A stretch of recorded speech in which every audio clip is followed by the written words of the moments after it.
دوستو آداب عرض، میں ہوں عاطف توقیر۔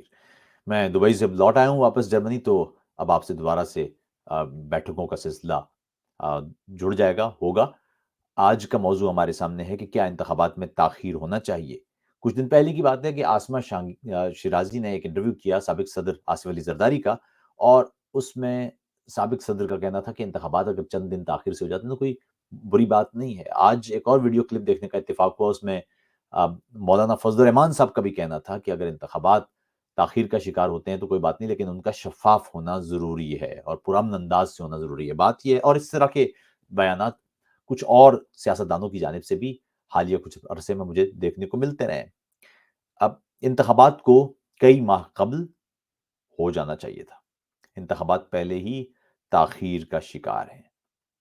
سوال یہ ہے کہ کیا انتخابات میں مزید تاخیر ہونا چاہیے؟ پاکستان کی تاریخ دوستو یہ بتاتی ہے کہ جب بھی انتخابات میں تاخیر ہوتی ہے، پھر وہ کئی ماہ یا کئی دنوں کی نہیں، کئی ہفتوں کی نہیں، پھر کئی برسوں کی تاخیر ہوتی ہے۔ اور ایسا صرف اس وقت ہوتا ہے جب ملک مارشل لا کی نظر ہو چکا ہو، یا ملک میں آئین نام کی کوئی چیز نہ ہو۔ انتہائی خوفناک بات یہ ہے کہ وہ سیاسی جماعتیں جو جمہوری رویے کا نعرہ لگاتی ہیں، اگر وہی سیاسی جماعتیں انتخابات سے نظریں چرانے لگ جائیں یا فرار اختیار کرنے لگ جائیں تو یہ خوفناک بات ہے۔ انتخابات ہر حال میں اب ہو جانا چاہیے۔ اس وقت پاکستان کو ایک مکمل، فریش، تازہ عوامی مینڈیٹ کی ضرورت ہے۔ کچھ دن پہلے ایک اور بات جس پر میں بھی آج گفتگو کرنا چاہوں گا، وہ یہ کہ صاحب ہوا یہ کہ تو پہلے تو یہ تھی کہ انتخابات اب ہونا چاہیے، انتخابات میں ڈیلے نہیں ہونا چاہیے۔ انتخابات میں ڈیلے ہونے کا مطلب یہ ہے کہ قانون اور دستور معطل ہیں، اور اگر دستور معطل ہے تو انسانی جو گارنٹیز ہیں نا، جو دستوری شہری ضمانتیں ہیں، وہ سب اس کا مطلب ہے کہ وہ معطل ہیں۔ اس وقت پاکستان میں انسانی حقوق کی صورتحال ہمارے سامنے ہے، آزادی صحافت کی بھی مثال اور جو صورتحال ہے وہ ہمارے سامنے ہے، اور ایسے میں اگر کوئی بھی جمہوریت پسند شخص انتخابات میں تاخیر کی حمایت کرتا ہے تو وہ دراصل دستور شکنی اور دستور کی پامالی کی حمایت کرنے کے مترادف ہوگا۔ یہاں پر ایک بات یاد رکھیے، انتخابات کے نتیجے میں یاد رکھیے کہ جمہوریت صرف انتخابات کا ظاہر نام نہیں ہے، لیکن اس جمہوریت میں انتخابات ایک کلیدی کردار کا حامل عنصر ہوتے ہیں۔ یعنی اگر ایک انتخابات ہی نہ ہوں تو آپ جمہوریت کا کوئی بھی دوسرا سٹیپ یا دوسری سطح یا باقاعدہ جمہوریت یا بہبود یا جمہوریت کے ثمرات ان تک پہنچ ہی نہیں سکتے۔ سو پہلا ہی نقطہ اگر آپ توڑ دیں گے تو آپ جمہوری کسی بھی اور سطح سے ہو ہی نہیں پائیں گے۔ جمہوریت کی بنیاد ہے انتخابات۔ عوام کی رائے لیے بغیر اگر آپ ایک حکومت قائم کرتے ہیں تو پھر آپ یہ نعرہ نہیں لگا سکتے کہ وہ جمہوری ہے۔ کوئی شخص ذاتی طور پر بہت اچھا ہو سکتا ہے، کوئی گروہ ذاتی طور پر بہت اچھا ہو سکتا ہے، لیکن وہ جمہوریت کا علمبردار نہیں ہو سکتا۔ اسی نقطے، اسی اصول کی بنیاد پر تو ہم دنیا بھر میں اور خاص طور پر پاکستان میں جتنے بھی مارشل لا لگے ہیں، جتنے بھی جرنیل اقتدار پر قابض ہوئے ہیں، ان کی مخالفت کرتے رہے ہیں۔ اور اب اگر سویلین یہی کام شروع کر دیں گے اور ان کے پس پردہ پھر وہی فوجی عنصر ہوگا، تو اس کو مارشل لا سے الگ کیسے کہہ دیں گے یا آمریت سے الگ کیسے کہہ دیں گے؟ دستور کی پامالی اگر آپ نے اسے جائز قرار دے دیا یا آج اسے پھر جائز قرار دے دیا تو کل دستور کی پامالیوں کے نئے راستے کھلتے چل جائیں گے۔ کسی صورت میں انتخابات کا التوا اب نہیں ہونا چاہیے، عوامی مینڈیٹ لینا چاہیے۔ ظاہر ہے اس انتخاب کے میں التوا کے حوالے سے بھی مختلف آرگیومنٹس ہوں گے۔ یہاں تو قانون میں وہ جو آئین کی ناک ہے وہ مروڑ کے اپنی مرضی کا نکال ہی لیا جاتا ہے، تو لیکن آئین کی روح یہ کہتی ہے کہ اب انتخابات ہونا چاہیے۔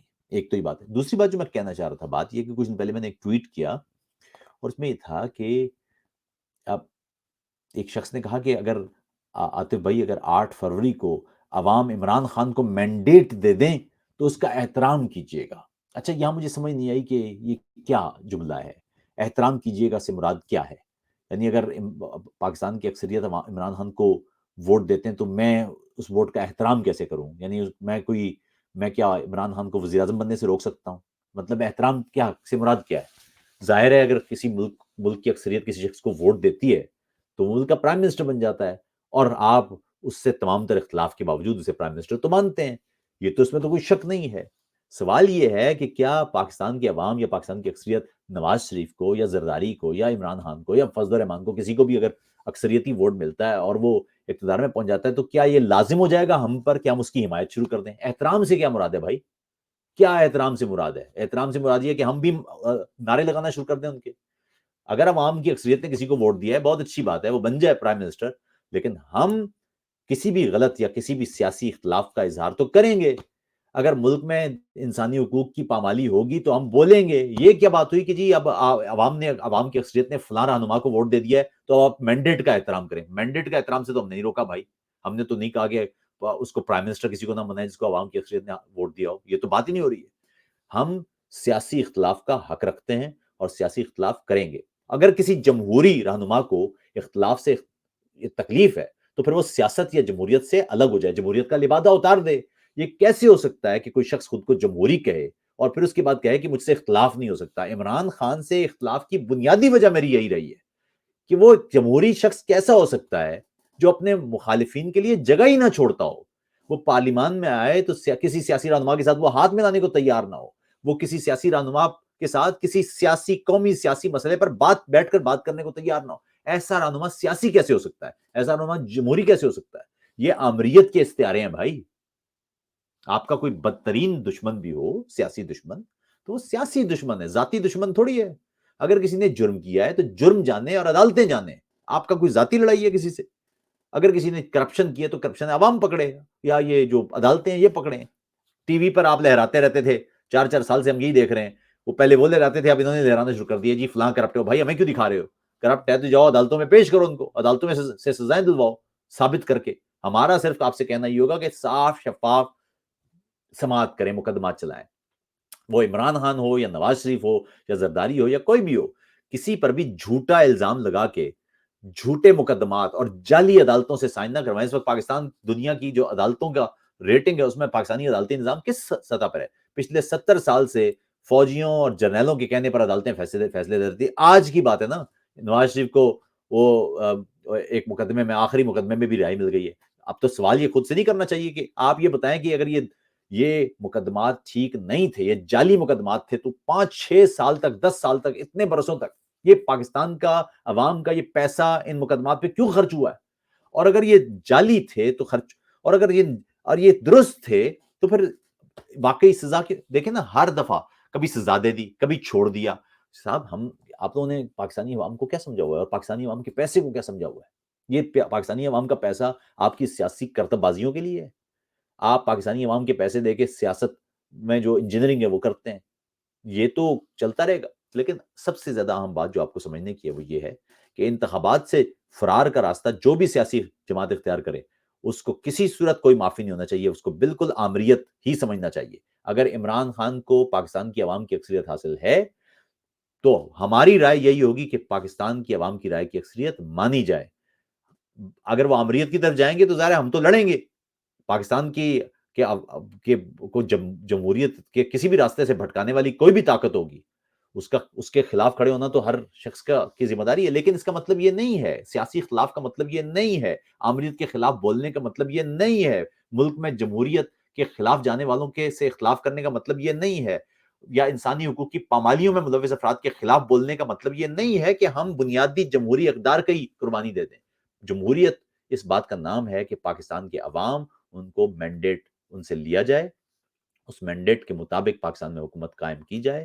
ہاں یہ الگ بات ہے کہ اگر کوئی رہنما اس مینڈیٹ کی بنیاد پر جمہوریت کا قتل کرنے نکل جائے یا پاکستان میں آمریت نافذ کرنے یا صدارتی نظام کے ذریعے پورے کے پورے اختیارات وہ ایک عہدے میں جذب کرنے کی کوشش میں مگن ہو جائے تو اس کے خلاف ظاہر ہے پاکستانی قوم کو دوبارہ سے لڑنا پڑے گا۔ کیونکہ ایک چیز یاد رکھیے، یہ ملک پاکستانی قوم کا ہی ہے، اس ملک کی قسمت کا فیصلہ، مستقبل کا فیصلہ پاکستانی قوم کو ہی کرنا ہے۔ اس کے علاوہ کوئی بھی شخص، کوئی بھی اشرافیہ، کوئی بھی گروہ یا کوئی بھی جماعت اگر یک طرفہ طور پر یہ فیصلہ کرتی ہے تو اس میں پاکستان کا کوئی فائدہ نہیں ہوگا بلکہ پاکستان کا نقصان ہوگا۔